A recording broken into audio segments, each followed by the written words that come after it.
Good morning students. Online class में आपका स्वागत है। हम कक्षा 8 का जो दिक्कू आदिवासी और यानी एक स्वर्ण युग की कल्पना, ये अपना चैप्टर चल रहा है। उसमें हमने देखा पिछली जो क्लासों में कि किस प्रकार से यानी आदिवासी लोग का जीना मुश्किल हो जाता है अंग्रेज़ों के द्वारा बनाए गए नए नियमों से। यानी कुछ आदिवासी लोग बगावत करने पर भी उतर आते हैं। अब यानी नए आज की इस क्लास में देखो, पिछली क्लास से हमने जुड़ा हुआ चैप्टर पढ़ते हैं। तो कहने का पिछली क्लास में देखा कि जैसे ये चित्र देखा था हमने कि बिहार में कोयला खनि, कोयला काम करने वाले मजदूरों का चित्र दिया गया है। यानी बिहार में एक झरिया और एक रानीगंज, ये कोयला खदानों के लिए दोनों ही प्रसिद्ध जगह है। ठीक है, वहाँ पर यानी बड़ा ही देखो, कोयले का खदान में काम करना बड़ा ही रिस्की काम होता है, हमेशा जान जोखिम में रहती है। और दम घुटने वाली केस, ठीक है, वो अंदर ही अंदर यानी लेना, उसको सूंघ कहने का मतलब कि उसको सहन करना ही पड़ता है। तो ज़्यादातर 50% जो काम करने वाले बेचारे क्या थे, आदिवासी थे, क्योंकि इनके जो जंगलों पर तो किसका राज हो गया था, अंग्रेजों का। तो इनको काम, अपना पेट भरने के लिए काम तो कुछ करना ही पड़ेगा। तो कहने का मतलब कि अब देखो काम की तलाश, ठीक है, कि काम की तलाश में घर से दूर जाने वाले जो आदिवासियों की दशा तो और भी खराब थी। 19वीं सदी के आखिर से ही चाय बागान फैलने लगे थे। क्या फैलने लगे थे? चाय के बागान। खनन उद्योग भी यानी एक महत्वपूर्ण उद्योग बन गया था। समझ गए? आसाम के चाय बागानों और झारखंड की कोयला खदानों में काम करने के लिए आदिवासियों को बड़ी संख्या में भर्ती यानी किया गया। आसाम के चाय बागान और झारखंड की जो कोयला की जो खदानें थी, उसमें काम करने के लिए बड़ी संख्या में मजदूरों की भर्ती यानी आदिवासियों की भर्ती की गई। ये ठेकेदार, ठीक है, इन लोगों को ठेकेदारों की मार्फत भर्ती किया गया। किसकी मार्फत? ठेकेदारों के जरिए इन लोगों को भर्ती किया गया। ये ठेकेदार न केवल उन्हें बहुत कम वेतन देते थे, बल्कि उन्हें घर वापस घर भी लौटने नहीं देते थे। ठेकेदारों को पता है कि अगर एक बार ये घर चलेंगे तो वापस नहीं आ पाएंगे, इसलिए उनको न तो वेतन देते थे और न ही उनको घर भेजते थे। अब अगर हम नजदीक से इनको देखने पर देखो, 19वीं और 20वीं शताब्दी के दौरान देश के विभिन्न भागों में, देश के जितने भी जो भाग थे, उसमें जो जनजातीय समूह ने बदलते जो कानून और अपने व्यवहार पर लगी पाबंदियां, नए नए प्रकार के टैक्सेज, कर और व्यापारियों व महाजनों के द्वारा किया जा रहे शोषण के खिलाफ कई बार बगावत की।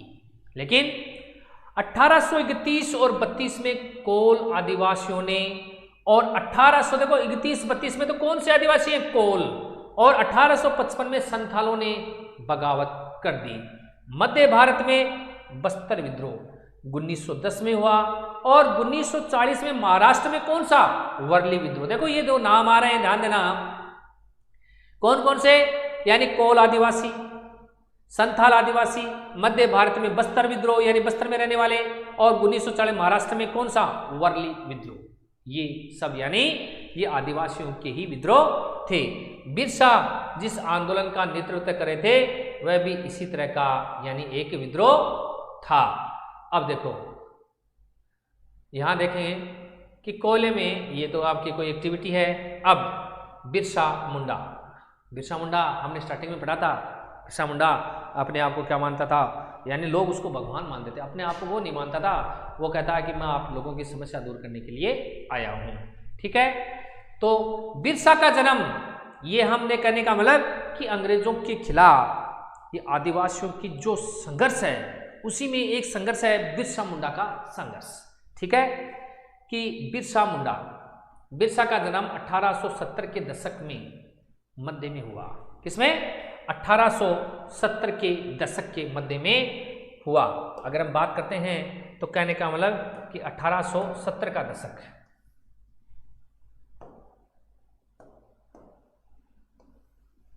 उसके पिता गरीब थे। ठीक है, बिरसा का बचपन भेड़ बकरियां चराते, बांसुरी बजाते और स्थानीय अखाड़ों में नाचते गाते बीता था। उसकी परवरिश मुख्य रूप से हम बिरसा मुंडा के बारे में पढ़ रहे हैं, तो उसकी परवरिश से यानी मुख्य रूप से यानी बोहोड़ा के आसपास के जंगलों में हुई। गरीबी से लाचार था, समझ गए, क्योंकि वो गरीब परिवार में ही पैदा हुआ था, तो गरीबी से लाचार था। तो गरीबी से लाचार बिरसा के पिता को काम की तलाश में जगह जगह भटकना पड़ता था। लकड़पन का मतलब बचपन में ही बिरसा ने अतीत में जो हुए मुंडा विद्रोह की कहानियां सुन ली थी, समझ गए।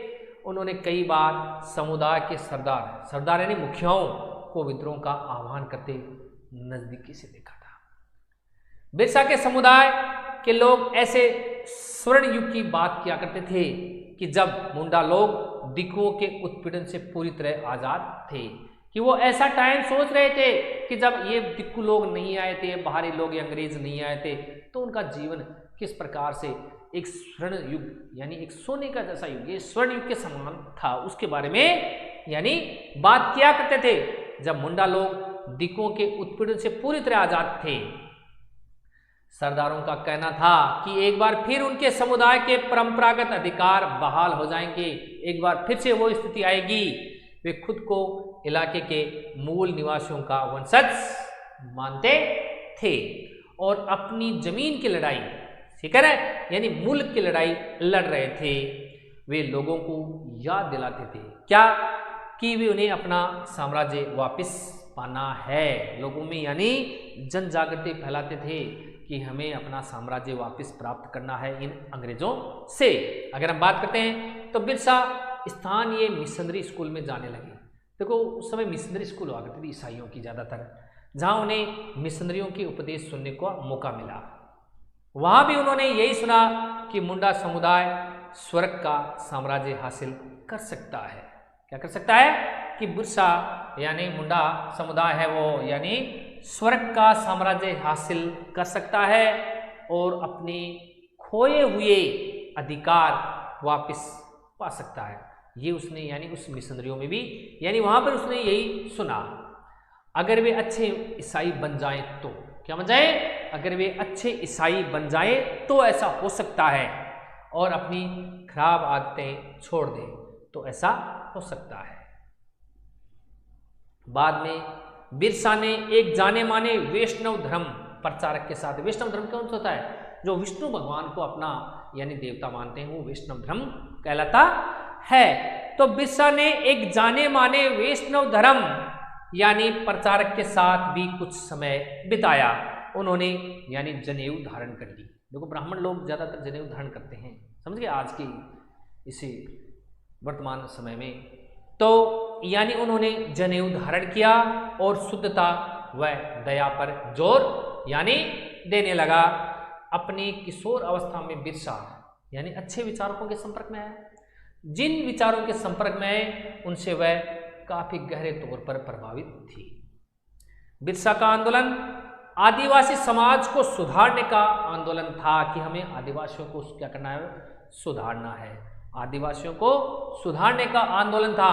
उन्होंने मुंडाओं, क्योंकि बिरसा खुद मुंडा समुदाय से था, तो उन्होंने मुंडाओं से आह्वान किया कि वे शराब पीना छोड़ दें, गांवों को साफ रखें। देखो ध्यान दो, कितना अच्छी बात बता रहा है ये कि वे शराब की जो आदत है उसको छोड़ दें, गांवों को साफ रखें, डायन व जादू टोने में विश्वास नहीं करें, क्योंकि अंधविश्वासी ज़्यादा थे, तो यानी इसमें विश्वास न करें। यहाँ ध्यान देने वाली बात यह है कि बिरसा ने मिशनरी यानी क्या ईसाई धर्म और हिंदू जमींदारों का भी लगातार विरोध किया। वह उन्हें बाहर का मानते थे, यानी हिंदुओं को भी यानी बिरसा बाहर का मानता था, जो मुंडा जीवन शैली को नष्ट कर रहे थे। 1895 ईस्वी में बिरसा ने अपने अनुनायी का मतलब उसको मानने वाले, जो उसमें विश्वास करने वाले जो लोग थे, अनुनायी, ठीक है, कि वे अपने गौरवपूर्ण अतीत को पुनर्जीवित करने के लिए संकल्प लें, कि अपना वही साम्राज्य हम स्थापित करेंगे, उसके लिए संकल्प कीजिए कि तब तक हम संघर्ष करते रहेंगे इन दिक्कुओं से, ठीक है। वह अतीत के एक ऐसे स्वर्ण युग यानी सतयुग की चर्चा करते थे जब मुंडा लोग अच्छा जीवन जीते थे, यानी जब दिक्कुओं के आने से पहले मुंडा लोग एक अपना अच्छा जीवन जीते थे। तो ऐसे यानी कि कि आने वाला समय भी एक ऐसा ही आएगा, एक ऐसा स्वर्ण युग आएगा जब मुंडा लोग अच्छा जीवन जीते थे, तटबंध बनाते थे, कुदरती झरनों को नियंत्रित करते थे, पेड़ और बाग लगाते थे, पेट पालने के लिए खेती करते थे। उस काल्पनिक युग में मुंडा अपने बिरादरों और रिश्तेदारों का खून नहीं बहाते थे, समझ गए, वे ईमानदारी से जीते थे। और बिरसा चाहते थे कि लोग एक बार फिर से अपनी खेती यानी अपनी जमीन पर खेती करें, एक जगह टिक कर रहें और अपने खेतों में काम करें। कहने का बिरसा ने अपने अनुयायियों को यह संदेश दे दिया कि मुंडाओं को शराब नहीं पीना है, स्वच्छता रखनी है, एक जगह टिक कर खेती करना है। हमें ऐसे वापस एक ऐसे युग की कल्पना करनी है जो पहले दिक्कों के आने से पहले अपना जो युग था। अंग्रेजों को बिरसा आंदोलन के राजनीतिक उद्देश्यों से बहुत ज़्यादा परेशानी थी, क्योंकि अंग्रेजों को ये पता था कि अगर ये आदिवासी पढ़ लिख गए और यदि अपने अधिकारों के प्रति जागृत हो गए तो हमारा इन आदिवासियों पर नियंत्रण है वो ढीला पड़ जाएगा, अपनी हमारी जो पकड़ है वो ढीली पड़ जाएगी। तो ये आंदोलन मिशनरियों, महाजनों, हिंदू भूस्वामियों और सरकार को बाहर निकालकर बिरसा के नेतृत्व में मुंडा राज स्थापित करना चाहता था। कौन सा ये आंदोलन, कौन से आंदोलन की बात कर रहे हैं हम? बिरसा आंदोलन, समझ गए। बिरसा के नेतृत्व में जो आंदोलन चलाया जा रहा था। अगर हम बात करें तो कहने का मतलब कि अब अगर यानी ये आंदोलन इन्हीं ताकतों को मुंडाओं की सारी समस्याओं व कष्टों का स्रोत मानता था। ये आंदोलन यानी यही आंदोलन इन्हीं ताकतों को मुंडाओं की सारी समस्या है कि मुंडा इन्हीं के कारण सबसे ज्यादा संकट है। कौन? दिक्कू लोग, हिंदू जो भूस्वामी है, महाजन, ये सब, ठीक है।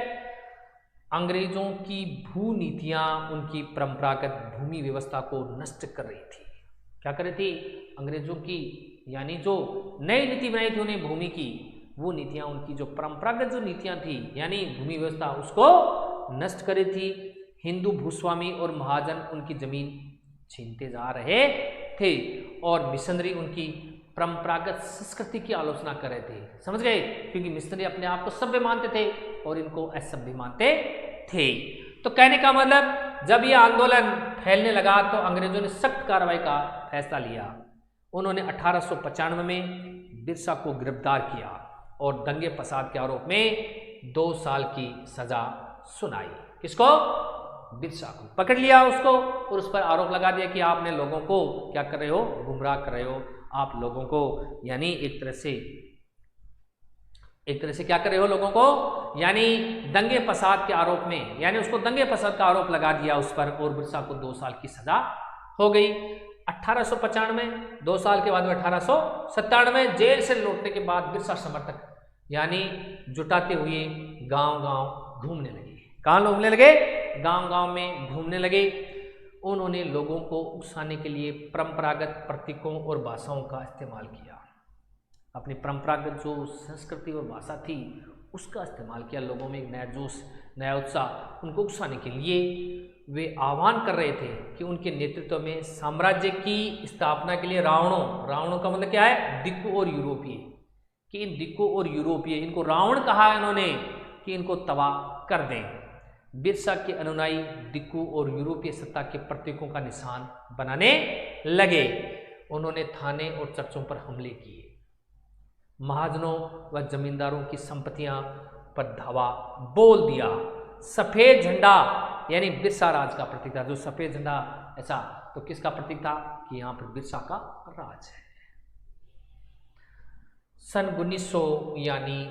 1900 में बिरसा की हैजे से मृत्यु हो जाती है, क्योंकि उस समय कोई इलाज नहीं था इतना, ठीक है, हैजा होता है। तो उस हैजे में बिरसा की मृत्यु हो गई और आंदोलन क्या पड़ गया? ठंडा पड़ गया। ये आंदोलन 2 मायनों में महत्वपूर्ण था। क्या? पहला तो इसने औपनिवेशिक सरकार को ऐसे कानून लागू करने के लिए मजबूर किया जिनके जरिए दिक्कू लोग आदिवासियों की जमीन पर आसानी से कब्जा न कर सके। सरकार को सोचना पड़ा अंग्रेजों को कि अगर हम इस प्रकार की ये करते रहेंगे तो हमें दोबारा से यानी पराजित होना पड़ेगा अंग्रेजों को। तो इसलिए उन्होंने इस प्रकार के कानून बनाए कि आसानी से यानी दिक्कू लोग आदिवासियों की जमीन पर यानी आसानी से कब्जा न कर सके। और दूसरा, इसका दूसरा महत्वपूर्ण जो यानी मायना था वो था कि इसने एक बार फिर जिता दिया कि अन्याय का विरोध करने और औपनिवेशिक शासन के विरुद्ध अपने गुस्से को अभिव्यक्त करने में आदिवासी क्या हैं, सक्षम हैं, यानी विरोध कर सकते हैं। उन्होंने ये बिल्कुल ये एक आंदोलन करके ये जता दिया। उन्होंने अपने खास अंदाज में अपनी खास जो रस्म और रीति रिवाज और संघर्ष के प्रतीकों के जरिए इस काम को अंजाम दिया। ठीक है, तो ये कहने का मतलब कि आज अपना ये छोटा सा ये देखो पाठ है। ठीक है, इस पाठ के क्वेश्चन आंसर आ गए हैं। इस पाठ में हमने यानी दिक्कू, आदिवासी और स्वर्णयुग की कल्पना विशेष तौर में हमने यानी आदिवासियों के बारे में पढ़ा। ठीक है, और इसमें आदिवासियों के द्वारा की जाने वाली जो कृषि और उसके बारे में पढ़ा। अब इसमें से देखो जो क्वेश्चंस बनते हैं, देखो ध्यान देना, अंग्रेजों ने आदिवासियों को के रूप में वर्णित किया है। झूम खेती में बीज बोने के तरीकों को क्या कहते हैं? मध्य भारत में ब्रिटिश भूमि बंदोबस्त के अंतर्गत आदिवासी मुखियाओं को यानी क्या स्वामित्व मिल गया? ये सब प्रश्न आराम से यानी आप बिल्कुल अगर इस पाठ को अगर आप अच्छे से पढ़ोगे तो बिल्कुल ये आप यानी कर सकते हो। इसके अलावा इसमें देखो सही या गलत कि झूम काश्तकार जमीन की जुताई करते और बीज रोपते हैं। व्यापारी संथालों से कृषि कर्म खरीदकर उन्हें 5 गुना ज्यादा कीमत पर बेचते थे। बिल्कुल सही है। बिरसा ने अपने अनुयायियों का आह्वान किया कि वे अपना शुद्धिकरण करें, शराब पीना छोड़ दें और डायन व जादू टोने जैसे प्रथाओं में यकीन न करें। यह भी बिल्कुल सत्य बात है। अंग्रेज आदिवासियों की जमीन पद्धति को बचाए रखना चाहते थे? बिल्कुल नहीं बचाना चाहते थे। ठीक है, अगर ब्रिटिश शासन में घुमंत काश्तकारों के सामने कौन सी समस्याएं थी? ये क्वेश्चन भी बिल्कुल पाठ में आया है, इसका उत्तर भी आपको मिल जाएगा। औपनिवेशिक शासन के तहत आदिवासी मुखियाओं की ताकत में क्या बदलाव आया? उनके अधिकार सीमित कर दिए गए। समझ गए? यानी इन मुखियाओं का आया था ना, इन मुखियाओं का क्या हुआ, उसमें ये इसका आंसर है। ठीक है, दिक्कुओं ने आदिवासियों के गुस्से के क्या कारण थे? बिल्कुल दिक्कुओं के। ठीक है, दिक्कुओं से आदिवासियों का गुस्सा के बहुत से कारण हैं। ठीक है, उनकी जो परंपरागत तरीके से उनकी खेती पर प्रतिबंध लगा दिया था। एक तरह से बिरसा की कल्पना में स्वर्णयुग किस तरह का था? शराब नहीं पीएंगे, दोबारा से यानी पशु यानी पेड़ों जंगलों पर अपना राज होगा, था या नहीं था? यानी वो था झरनों को मोड़ने की हमारे पास ताकत रहेगी। आपकी राय में ये कल्पना लोगों को इतनी आकर्षित क्यों कर रही थी? ठीक है, तो ये क्वेश्चन आंसर इतनी आपके यानी लेसन है ये आपका खत्म हो गया है। इसमें देखो ये बीच में कुछ से एक हमें नकदी की क्यों जरूरत, देखो यानी हमें नकदी की क्या जरूरत है। देखो ऐसे बहुत सारे कारण हैं जिनकी वजह से आदिवासी और अन्य सामाजिक समूह प्राय बाजार के लिए पैदावार नहीं करना चाहते थे। पापुआ न्यू गिनी के इस जनजातीय गीत में इस बात की झलक मिलती है कि वहाँ के आदिवासी बाजार को किस तरह देखते हैं। कहते हैं नकदी है बेकार का कूड़ा करकट, बारिश है ये रोक नहीं सकती और देती है तकलीफें। नकदी इन सरकारी मठाधीशों के लिए क्यों मैं जोश से करूं काम, क्यों मैं चढ़ूं नारियल के पेड़ पर। तो है नकदी फसलें अच्छी, लेकिन श्रीमान मुझे बताएं अगर खरीदने को नहीं है कुछ तो मैं चिंता करूं क्यों। समझ गए? ये है। तो कहने का मतलब कि ये आपका एक चैप्टर है यानी आदिवासी दिक्कू और ये समाप्त होता है। इसके क्वेश्चन आंसर इसके नोट्स हैं वो तैयार यानी किए जा रहे हैं और आने वाले समय में इसके नोट्स हैं वो आपके पास अपलोड कर दिए जाएंगे। तो तब तक के लिए यानी एक अब नया चैप्टर पढ़ेंगे। तब तक के लिए जय हिंद, जय भारत।